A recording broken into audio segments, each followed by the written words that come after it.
To me, Silent Hill is video game royalty. It popularized psychological horror and proved that horror games can have some of the most interesting and thought-provoking storylines, period. I'm diving into this legendary series to see how it changed the industry and remained relevant over the years despite some rough patches. I'll be ranking them by scare factor as I play them, so join me in the fog as I play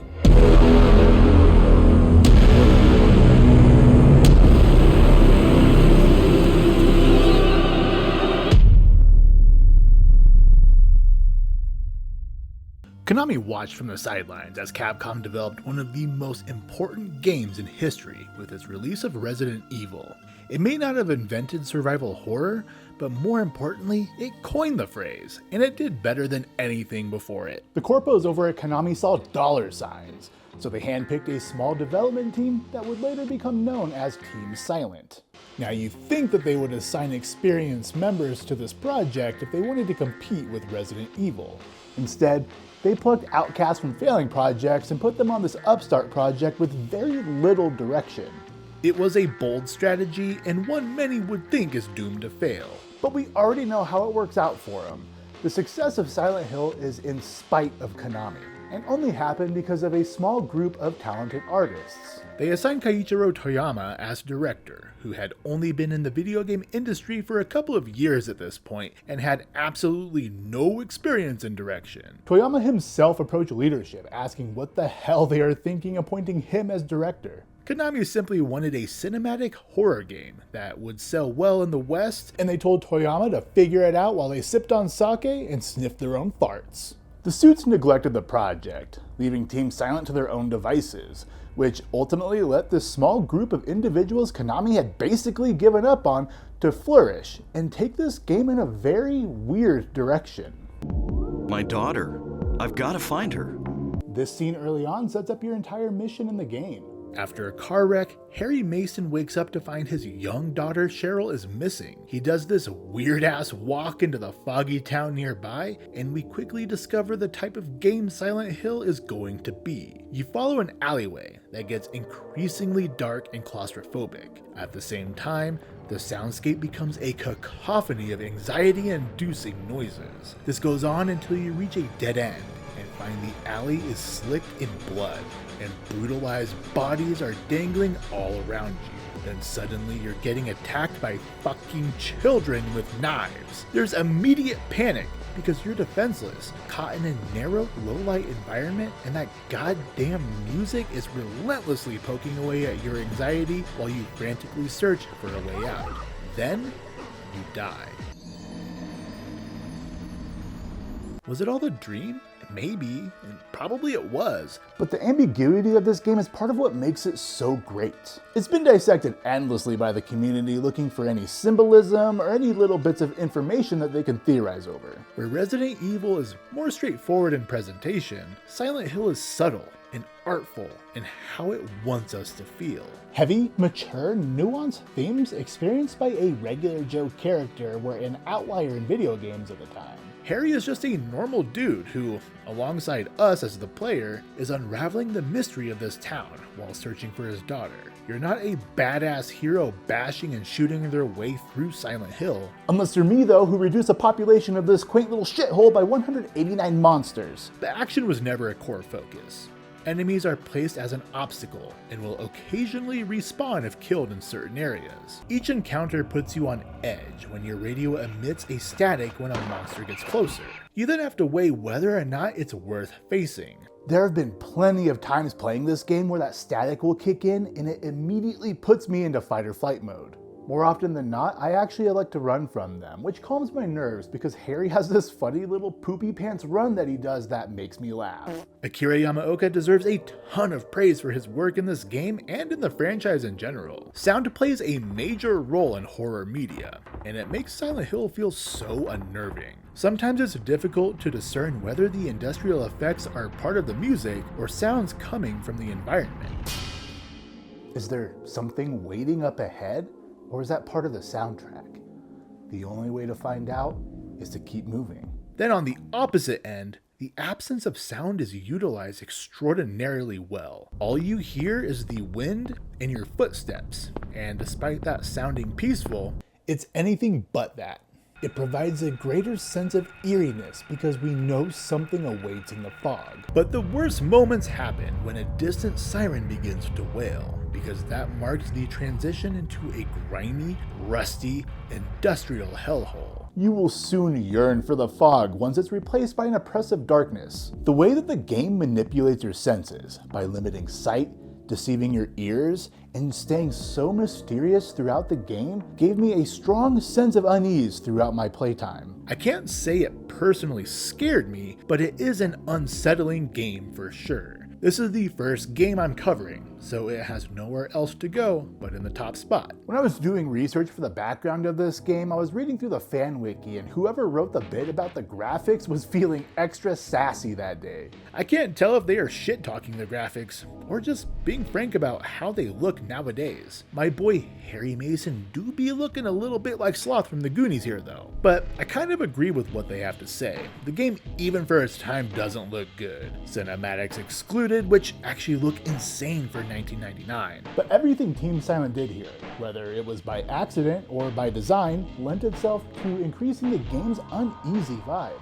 It's a well-known fact that the technical limitation of the PlayStation directly influenced the fog shrouding the town. It was a quick solution to cover up distant areas and limit pop-in, which wound up being a defining characteristic of this franchise. I know people that have never touched a Silent Hill game or seen any of the movies, and they still associate thick fog with Silent Hill. It's the uncertainty of what lies within that makes us feel uneasy.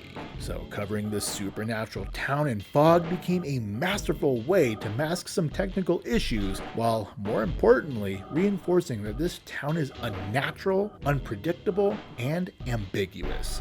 And that's what made Silent Hill an instant classic. Most stories are more or less spoon-fed to the audience, so when Silent Hill came along, it left a lot of room open for interpretation. I've been expecting you. It was foretold by gyromancy. What the fuck is that? And it's helped out by the fact that it has several endings that range from tragic to surreal to downright hilarious.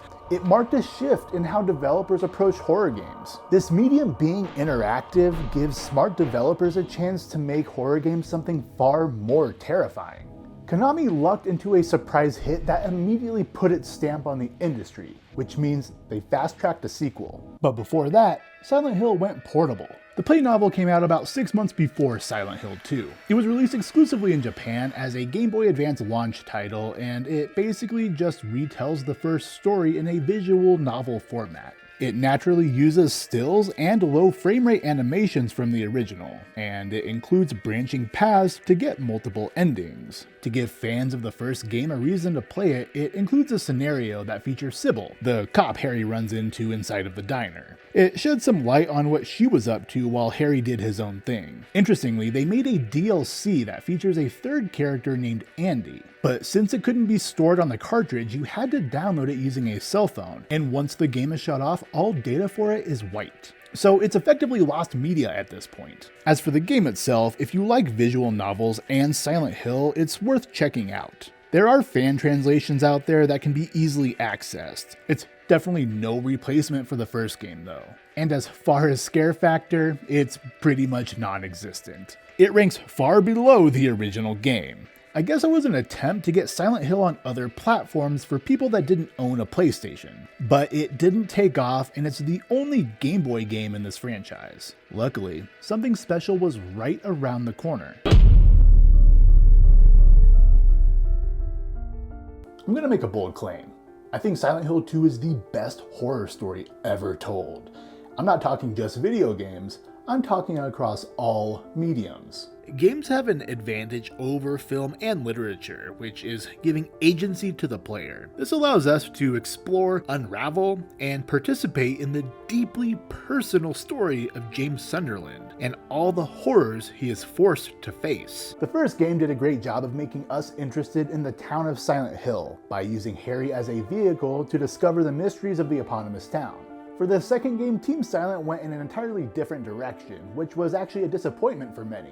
Fans wanted to see a continuation of the first game, But developers wanted to approach it as an anthology and explore different characters and ideas. They elected to bring the horror inwards, to navigate the psyche of a deeply troubled individual, as he attempts to cope with intense feelings of guilt, repression, and depression. The town shapes itself around his subconscious, meaning everything that we experience mirrors James' feelings. It leaves so much open to interpretation, even more so than the first game, which is why Silent Hill 2 remains one of the most overanalyzed games ever, and why I think it's one of the greatest pieces of horror fiction ever made. But we're not going to get into the analysis of the game's many themes here. We're discussing the series' history and how it's changed. Silent Hill 2 largely plays similarly to its predecessor. It uses tank controls, but they improved the camera a little bit and made James more competent in combat.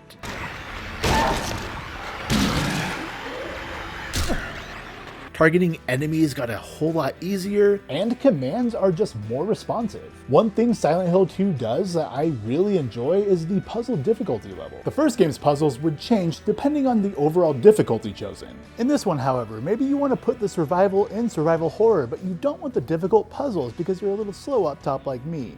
Put that thing on easy and give that smooth brain a smooth time. It's just a cool way to add accessibility to a game in an era where there weren't a whole lot of options in that regard. To be honest though, as much as I love this game and this franchise, the gameplay of Silent Hill isn't where it shines. The combat and the movement have always felt a little bit clunky. Where it truly excels is in exploration, presentation, and intrigue, which is what drives us to keep moving forward. As soon as James left that rest stop outside of town, I was hooked. He receives a letter from his wife Mary asking to meet her in Silent Hill. But how does one meet a dead person? Mary, could you really be in this town? It's such a fascinating premise that only gets more interesting as James visits various parts of the town and meets similarly tortured characters. Each encounter with them is just as compelling as James's own story. The first person you meet is Angela, whose background is heartbreaking and just so tragic. And then there's Laura, who is the little asshole who's chugging gallons of James-flavored haterade. There's Maria, who looks exactly like James's dead wife Mary, but behaves nothing like her. And then there's Eddie, and well, something is pretty off about him. Killing a person ain't no big deal. Just put the gun to their head.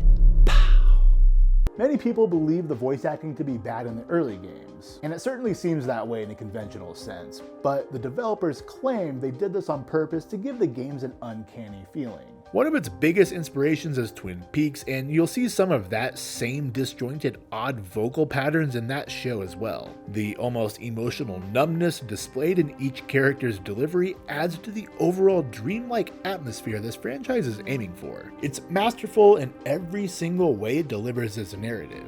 The strange dialogue, the oppressive atmosphere, and the deliberate symbolism that can be found littered throughout the environment, in the enemies, the locations, and even the items. It all adds flavor to the succulent Silent Hill stew. And then there are the endings, which don't tie everything up in a nice, neat little bow, and they force you to get creative in order to achieve them. In one of them, you have to show a complete disregard for your own life, and neglect to heal yourself when you're injured. Or James can obsess over the fact that he found his wife's doppelganger, and walk around Silent Hill with a confused boner the whole time. It's a game that paints itself in various shades of gray, and refuses to leave things black and white. While it's looked back at fondly as one of the best horror games ever, it was initially met with some mixed reactions. It took a few years for it to gain the reputation it now has, and it's the most popular title in the franchise for a reason, and why Konami elected to prioritize its remake instead of the logical choice with the first game. Alright, look, I could glaze this game like a donut factory. Is it scary? Hell, yes, it's scary. Just in a different way than the first. It largely comes down to detail with this one. Being on the PlayStation 2 meant the game looked a lot better, so they were able to add more detail in the environments and in the horrific monsters. But its horror is deeply personal and psychological, and it's not the type to make you pee your pants. It stays with you for a long time after it's over, which is why it goes over the first game as the scariest so far. It's a small miracle that Silent Hill 3 turned out as good as it did. Team Silent began work on this right after Silent Hill 2's release. They initially planned to continue the concept of internal and personalized fears from Silent Hill 2. But lukewarm reception for the second game, along with the criticisms it garnered for dropping the cult-focused storyline, and unfortunately some slow sales, caused Konami to demand a rail shooter instead. For an entire year, from September 2001 to September 2002, Team Silent wasted their time on Konami's asinine requests.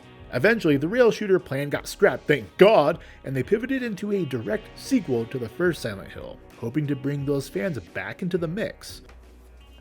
And it only took them 9 months to crank this baby out. Oh, no way! It's bread. That's crazy. One of the biggest complaints about the third game is its length, but with the development time in mind, the short length is justified. That also means the gameplay is largely unchanged and it plays pretty much like Silent Hill 2, except this one has a higher emphasis on action. The enemies are more frequent and aggressive, but thankfully, Heather has access to more pew-pews and pow-pows, including this kick-ass katana that had me going out of my way looking for a fight. This also pairs well with the more abrasive and loud nature of this game. Where Silent Hill 1 was mysterious and Silent Hill 2 psychological, Silent Hill 3 takes a darker and bloodier approach to its horror. Silent Hill 3 maintains the series' signature symbolism, specifically with the enemy design, as they kind of mimic Heather's fears and anxieties, as well as the occult influence that bleeds over from the first game. But the environments that you are forced to navigate give this game a really icky and nightmarish look. Heather is surrounded by blood, rust, and rotting flesh throughout much of her journey, and some of the set pieces are the most unsettling in the series by far. There are 2 spots in this game that I find far scarier than anything that we have seen previously. The first is a room filled with mannequins, which already puts you on edge just being there. But then right at the moment you feel safe, this happens.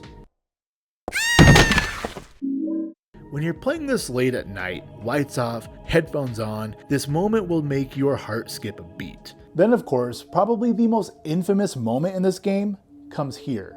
You waltz into the seemingly normal, well, Silent Hill normal anyway, room with a large mirror that stretches wall to wall. Heather looks into it, admiring that sick-ass vest she's rocking when suddenly tendrils begin to snake along inside the reflection. After a few seconds, they transition to Heather's side, infecting her world, slowly turning the room pitch black.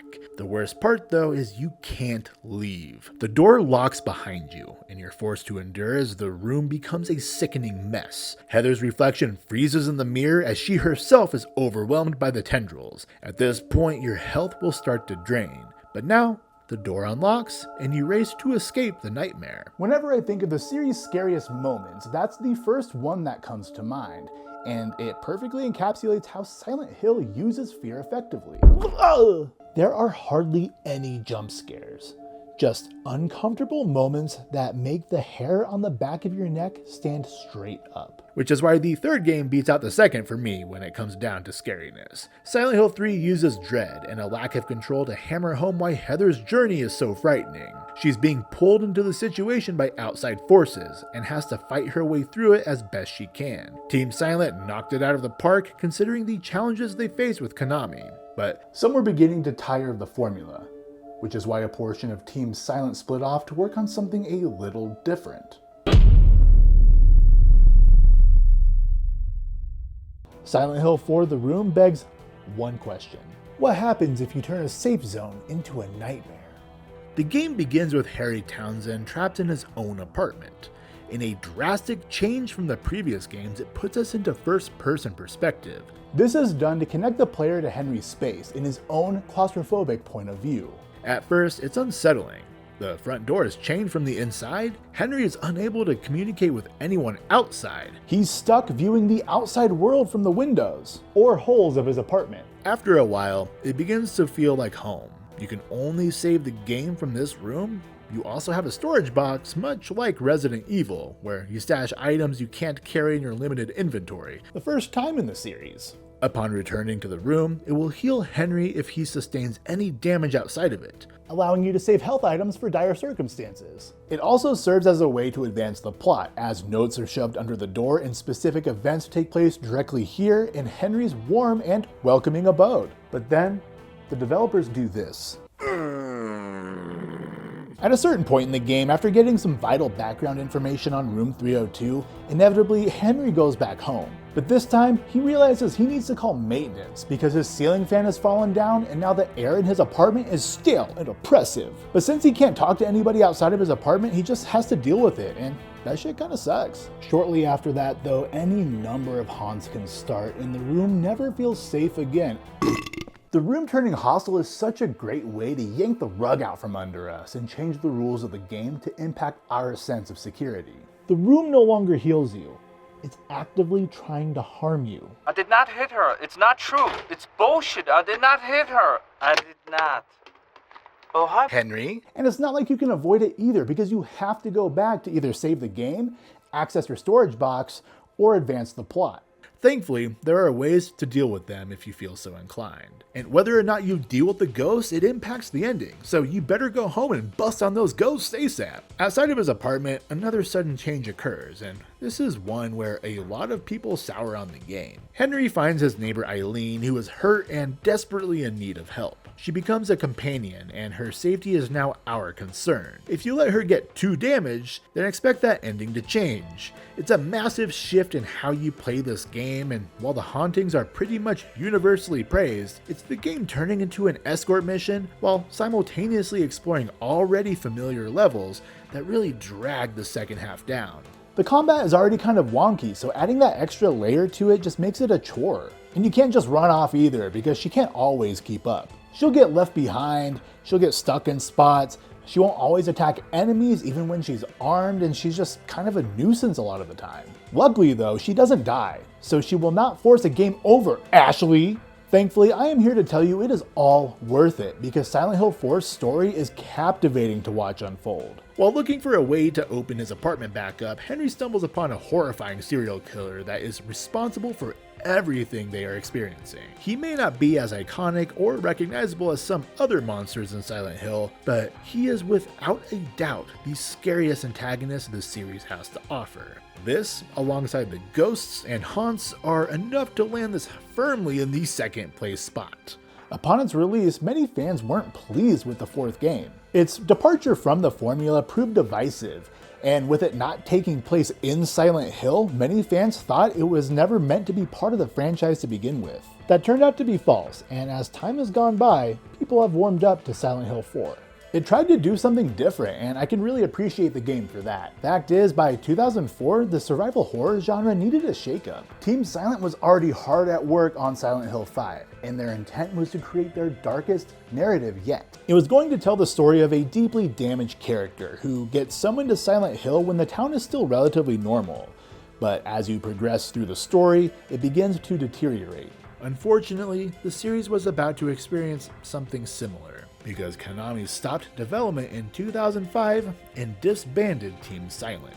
They contracted Western developers to continue the franchise, which would bring a higher level of appreciation for the efforts Team Silent put into these games. Konami didn't care though. They had just one thing in mind. Money! In 2006 and 2007, Konami was like Oprah with the Silent Hill license, just letting everybody get a piece. They released yet another visual novel of the first game, this time on cell phones. It's less scary than the Game Boy version. And then they dropped Silent Hill the Arcade, which is exactly what you think it is if you've played any light gun game in an arcade. Think House of the Dead, but instead it follows a bunch of dumb college kids as they investigate Silent Hill and its occult history. It's not scary at all, but it still has more thrill than the play novel. Then Konami commissioned a mobile game, but this one is actually an original story and not an adaptation of a previous game. It's a point and click that gets surprisingly dark. Its main issue is that it was built for older cell phones with buttons. If they just gave it a little bit more time until the first iPhone eventually released, I think that would have done this game a whole lot of good. It definitely would have benefited from a touchscreen instead of using the tedious directional buttons on the cell phones at the time. Out of all of these offshoots, this one feels the most like Silent Hill. But due to limitations on the mobile platform, it's still not scary. However, since the game is mostly silent, outside of a few select parts, if you're not expecting it, the sudden sounds could maybe startle you. So I'll put it over the arcade for that reason. They also released a first-person shooter that came out in Japan in 2007 and then followed in the United States in 2008. It's a simple game that utilizes the tilt functionality on your phone, which sometimes made simple tasks like reloading your gun a little bit more annoying than it needed to be. I didn't think this one was very fun, and it kind of felt like a cheap cash grab for smartphones, which are gaining popularity at the time. It's also not scary at all, so I'll put it over the visual novels, but under the arcade.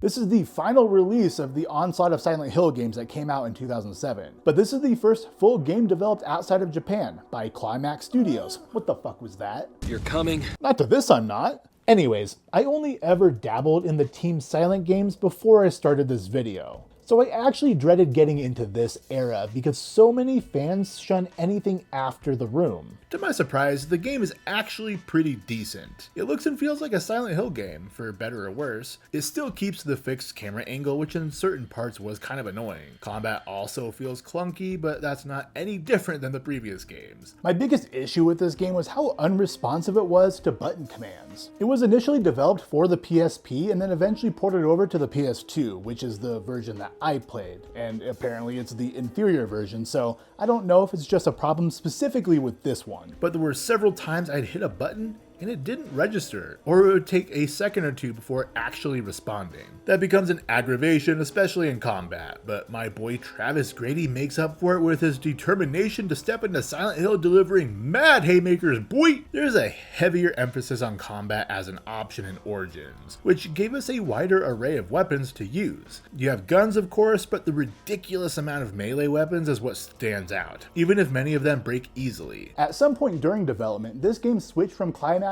LA studio to their UK studio and underwent some pretty serious changes. It started with the over-the-shoulder camera angle that Resi 4 made standard, and apparently it was also going to be a dark comedy inspired by Scrubs. It's the most random-ass thing they could have chosen to blend with Silent Hill. I kind of wish that we saw that game, but what we got was fine and definitely more serious in tone.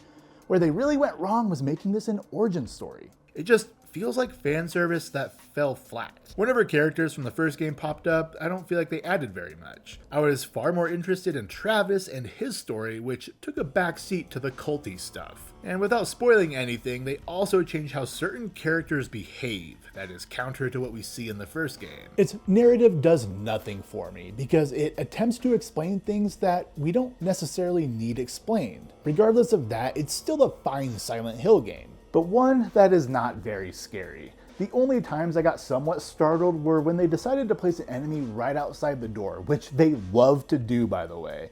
So for that reason, I'm gonna rank it below the first game. In the end, Origins failed to meet the standards set by Team Silent, and they wound up making the least scary console game so far. However, there are two aspects of this game that I am a big fan of. Being able to hop from the normal world into the other world through mirrors gives levels and interconnectivity I really enjoyed. It feels like a maze and forces you to explore areas from both sides. But the single best thing about Origins is its soundtrack. It slaps so goddamn hard, dude. No, harder. Oh, come on, that was weak. It's better than that. There we go. Akira Yamaoka stayed with the franchise even after Team Silent split, and the guy just doesn't miss. Origins has easily a top 5 soundtrack in the franchise. God, this rules! Origins ultimately stuck with a known formula, and it was received well enough to grant Climax Studios another chance at the series, but they weren't the only ones hard at work at another entry. But before we get to the next mainline game, Orphan got a sequel in 2008. and it plays exactly like the first game. The Orphan games really nail the Silent Hill atmosphere, and the more I play them, the more I wish we saw a proper point-and-click style adventure game in the series. It's just as scary as the first game, which is to say, not at all. Imagine coming home, expecting that warm, familiar environment you find comfort in. But soon after walking through the front door, you're called a bitch and abruptly kicked in the shin. That's kind of what playing Homecoming feels like. We follow Alex Shepard, a soldier who is returning home to find that the town that he grew up in is now a ghost town. Early on, you pick up a knife and you can pretty much stick with that the whole time, because it stun locks enemies and it makes combat encounters trivial. But don't think that's exclusive to the enemies, because you can also get stun locked. My fucking god! And look, I'm not one of those people that want my favorite games to stay exactly the same. I think it was natural for Silent Hill to go the action horror route. This was just a few years after Resident Evil 4 fundamentally changed action games forever. I mean, the series began by finding inspiration with the first Resident Evil, so of course it will do it again here. The problem is Double Helix just did not do a very good job of making the combat engaging. You can choose to not use the knife and utilize other weapons, but then you lock yourself into the broken dodging and counterattack mechanics. The enemies hardly give any indication they are about to attack, so you're just hitting dodge at random, hoping to time it correctly. But then that's not very fun either, so I'm forced into choosing between that or stun locking enemies. It's just not a well-designed action game, and the story doesn't do anything special either. It deals with similar ideas from previous games, like repressed memories that are slowly unraveled as you progress. I'm about to spoil part of the game, so if you don't want it spoiled, just skip to the timestamp on the screen. There's one thing in particular that makes no sense at all to me. Alex wanders the town constantly asking about his dead-ass brother Josh. He even asks his own mom.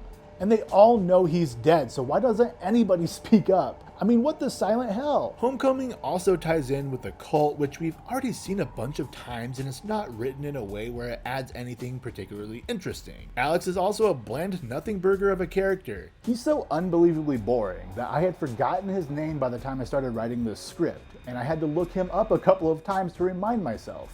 It sounds like I'm trashing this game, but I actually had some fun with it. It's about as mid can be, and I think it just needed a more solid direction with some additional time to polish. It has some highlights though, with the monsters specifically looking ugly as shit, which is a compliment. While it reuses designs from previous games, like Pyramid Head inexplicably showing up despite being a James Sunderland exclusive, the enemies are disgusting and unnerving to look at. Then there are the bosses, who have their own unique gross look to them. As far as scariness goes, it starts off real strong with the opening level, and then after that it quickly drops to the facade and is strictly action. I'm slotting it under Origins as the least scary console game thus far, but still scarier than any of the other offshoot games. Konami's decision to outsource the franchise was beginning to look like a mistake, but Climax Studios was preparing something familiar, yet different.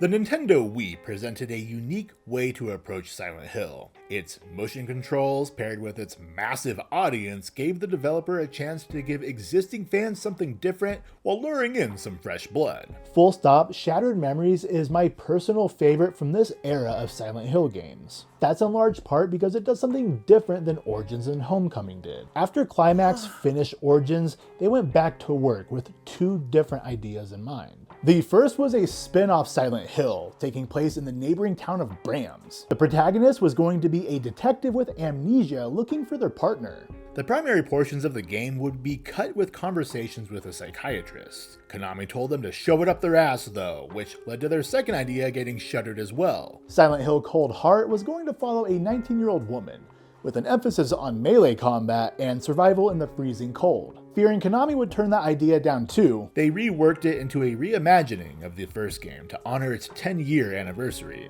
It couldn't be any more different than the original game though.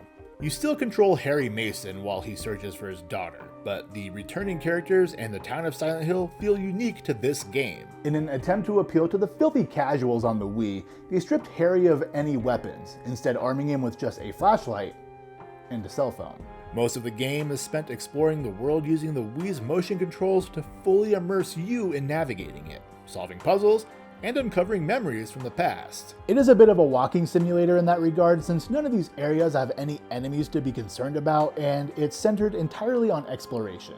It's split up by scenes when you talk to a psychiatrist who will ask questions, and depending on your answers, it will change the course of the game. The other mechanic that adds variety are chase sequences. At certain points, the world will be overcome with ice, putting Harry into these nightmare sections that force you to run through a maze, evading the lone enemies in the game until you locate the exit. There's branching paths and hiding spots, and Harry can use flares to ward them off, but it's easily the worst part of the game. I understand why they included these, because it's a horror game and you need to have tension somewhere, but I found myself getting annoyed every time one of these sequences began, and I just wanted to hit a button to get to the end or some shit. Shattered Memories is a really short game that doesn't overstay its welcome. I think simply calling it a reimagining does it a disservice.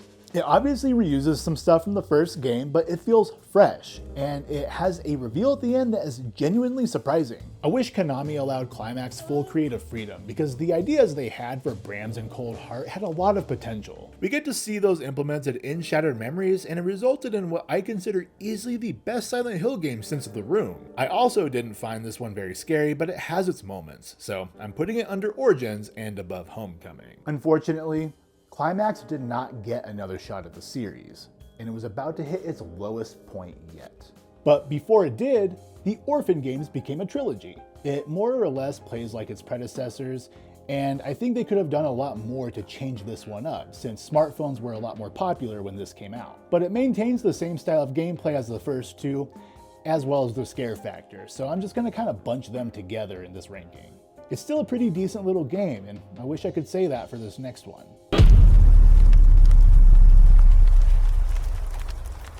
Oh, brother, this game stinks! So far, I have been pleasantly surprised at the quality of the games made after Team Silent's departure, until I played Downpour. This is the one and only game developed by Vatra Games, who were shuttered just a few months after this game dropped. I don't think it's bad enough to destroy a studio, but I don't think it's a very good game, even if you stripped Silent Hill from the title. I really wanted to like it too, because I do love some of the ideas it had.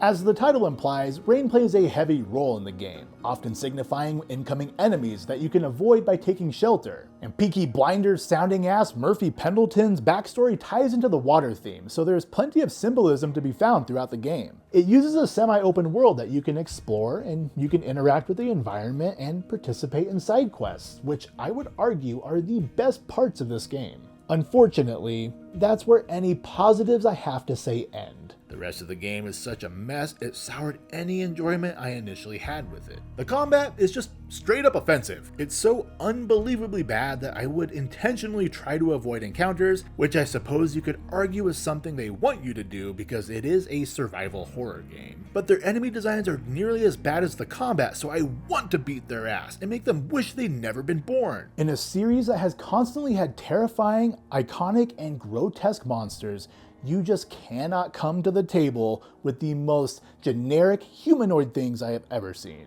And I can appreciate that they didn't want to rehash enemies from previous games, but where's the originality? Some better monsters would have gone a long way here, but it's a major step back compared to any other Silent Hill game. They even put the Dark Presence from Alan Wake in here. It's just this butthole void that chases Murphy around. And the worst part is that the chase sequences kind of felt like a rehash of what Shattered Memories did, which is the worst part of that game. And speaking of, you remember the worst part of Origins when all your weapons would break? Yeah, they brought that back here too. Which gets extra annoying when you have to use weapons to break locks to get anywhere in this game. Finally, the story is just as forgettable as Homecoming's. It has a few choices you have to make that impact the ending, but some have zero effect in that moment. No matter what option you choose, the scene ends the same way, which I find unreasonably irritating. It just feels like a box to check to get your intended ending, and it comes off as lazy. And it didn't even feel like they tried to make the game scary. How are you going to make a horror game without any attempts to scare your audience? For that reason, it's easily the last place game as far as the console entries go. Silent Hill wasn't alone in that regard though. Resident Evil had also strayed from this path. Resi 6 came out later on in 2012, and that did a lot of damage to the reputation of that series and Capcom in general. Horror games were in a weird spot. So many franchises were falling victim to the action-forward design philosophy. And while Silent Hill was part of that crowd, it had larger problems than just that. After playing through the post-Team Silent era, it's clear that the primary problem was their subpar stories. They lacked all subtlety and intrigue the first 4 games had, and overall kind of felt like dumbed down versions. It had been 8 years since the room had come out at this point, and interest in the series was dwindling. It needed a kickstart. It just wasn't going to happen quite yet.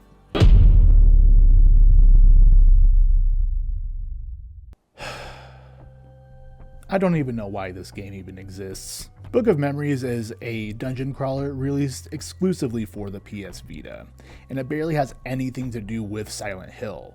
It kind of feels like Konami took Silent Hill out to Colfax, and WayForward was like, let me have a go at it, and they made this. I'm not super experienced in dungeon crawlers, so I don't know how this compares to a lot of other ones, but it just seems so lackluster. It just kind of feels like they needed a recognizable property to help sell units. It's also the longest game in the franchise if you want to do everything, which is crazy. And that's probably the scariest part about this game, and for that reason, it's ranking below everything except for the visual novels. And if I'm being honest, I couldn't even finish it, and I gave up after just a few hours. And Silent Hill was officially experiencing an identity crisis. Until...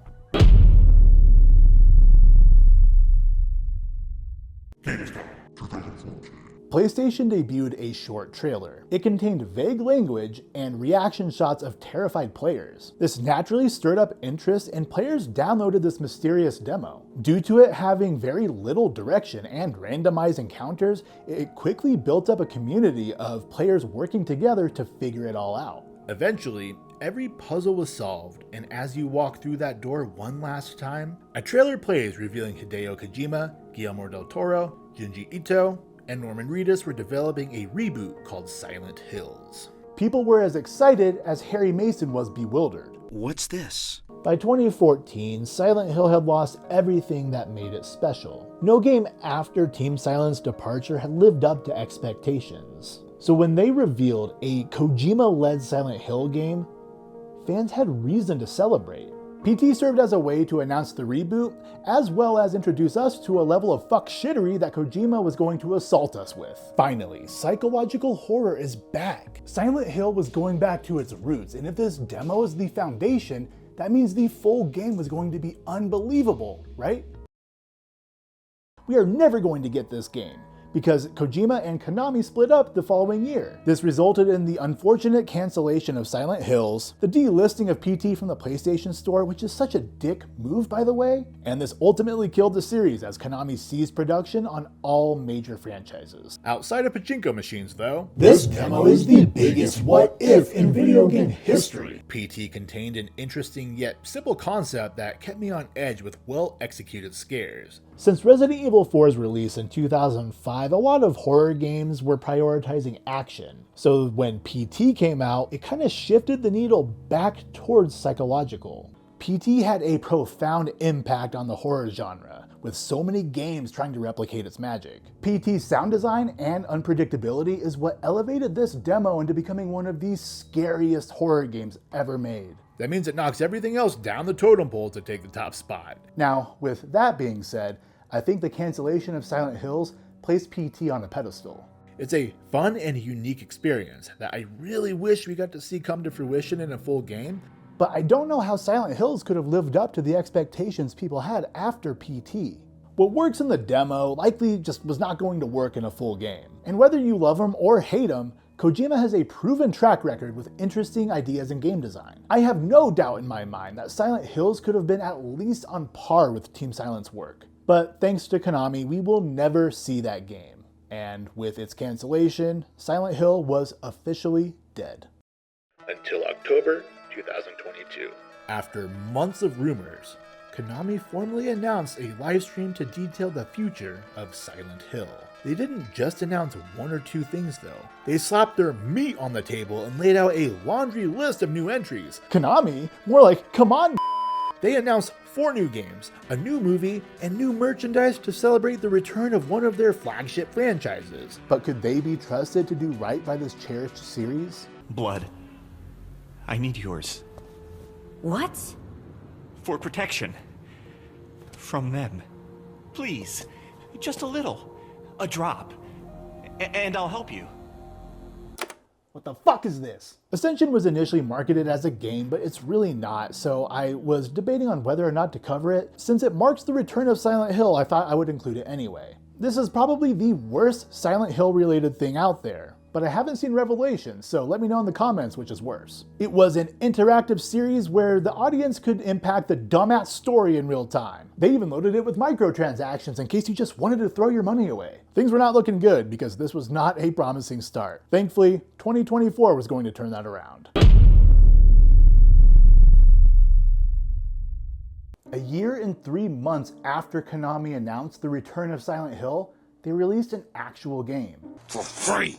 This was not part of the roadmap Konami provided in October of 2022. So it was a pretty big surprise when they randomly dropped this game during a PlayStation State of Play in January of 2024. We play as Anita, a teenage girl who is searching for her friend Maya in a suicide hotspot. This game explores some really heavy themes, but unfortunately they throw all subtlety out the window in favor of heavy-handedness. The topics covered in the short message I think are really important, but I would have preferred if they didn't wrap those topics around a baton and just bash you in the face with them repeatedly. To be fair, the game underwent a lot of changes during development, and it seems like a lot was cut from the final product. The story itself was going to have different endings and a darker tone overall, but due to the subject matter, they felt it was important to focus on hope. With this being the first new Silent Hill game in over 10 years, they wanted to bring in a newer generation of gamers. So they focused on some problems that young people face during and after the pandemic, with social media being core to that. The main character constantly mutters about feeling unseen and unloved, which is a really easy trap to fall into when judging yourself based on likes and friend counts. I don't personally relate to this since I don't participate in social media, He says as he is making a YouTube video. but I empathize with Anita's plight, even though she pulls some fuck shit that makes it difficult to do that. The short message is only about 2 hours long and it's very simple gameplay wise. It's all in first person, outside of some cutscenes that show off the absolutely horrid character model that stands out like a sore thumb since the environments themselves look so good. Similar to PT in a way, all you do is wander the hallways of this abandoned building. Those moments are interrupted by brief chase sequences from the game's lone monster, Sakura Head, who I think is one of the franchise's coolest monsters. Masahiro Ito returned and he proved he is still one of the best creature designers around.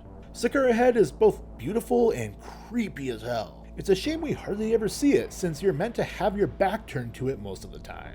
And that leads to my biggest complaint about the game. It obviously needed some gameplay variety, and while the chase sequences initially offered a small adrenaline rush, by the final one, it quickly wore out its welcome.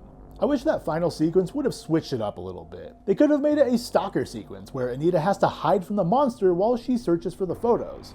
Give us places to hide so we can peek out and take a gander at that amazing monster design before it saunters off and we continue on our merry way. That would have made that final sequence far more butthole clenching than the fast-paced trial and error chase sequences we got. By that point, the scare factor of these scenes had worn off and lost all their luster. The walking sections aren't really scary outside of a few ambient sounds that they slot in to try and keep the nerves up.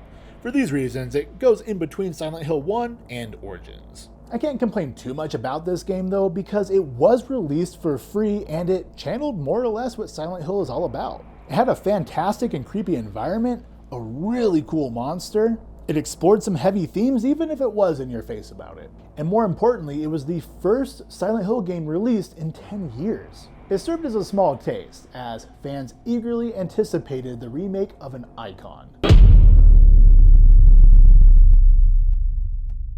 10 years after PT. 10 years, and Silent Hill gets a great fucking game. The Silent Hill comeback got off to a pretty rocky start, and people were skeptical that this game would even be good, due to some justified Konami hate and some doubt in Bloober Team. They made some solid games before, but remaking one of the most iconic horror games ever made is a lofty task. They face constant cynicism, starting from its reveal, leading all the way up to the release. Thankfully, Bloober Team proved everyone wrong.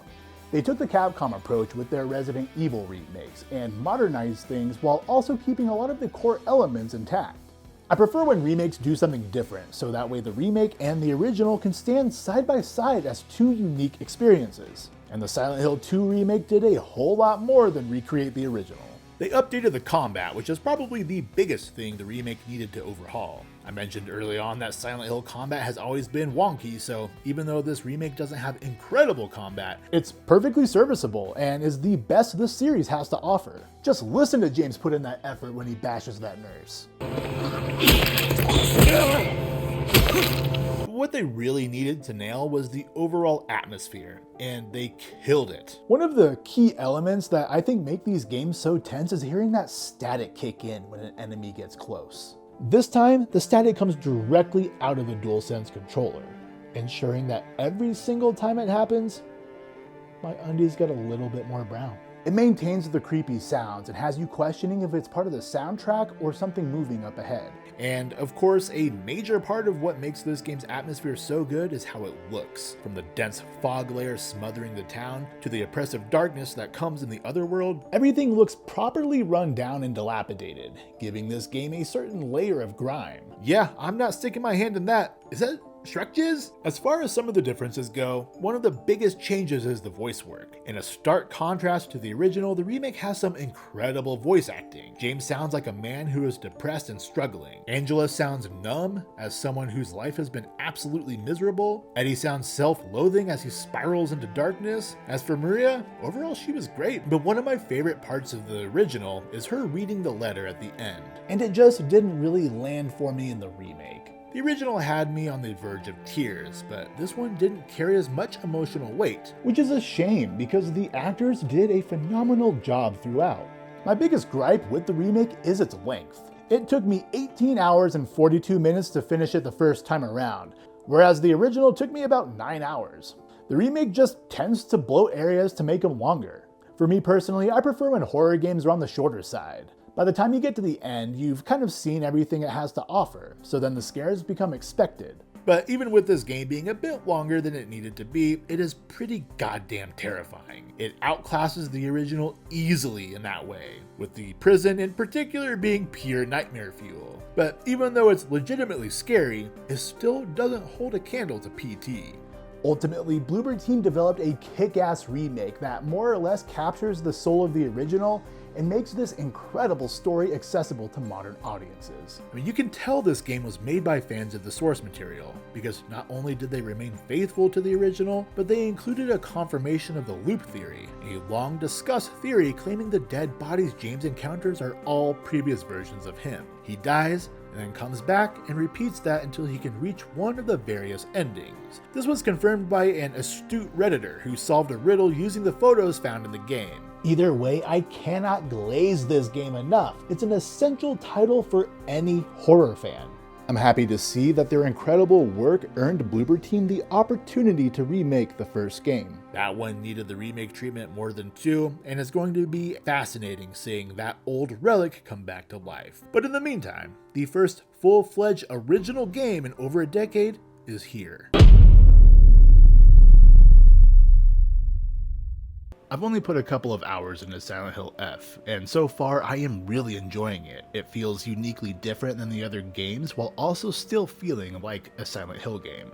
Since I'm nowhere near finish, I cannot include it in the scare ranking, but I would not be surprised if this ends up in the top 3. I'll update my comment below with my final ranking once I finish it. I am just so happy that this franchise is back and seems to have found its footing once again. Things are looking up for Silent Hill fans, but you gotta scram. I'm trying to play more Silent Hill F.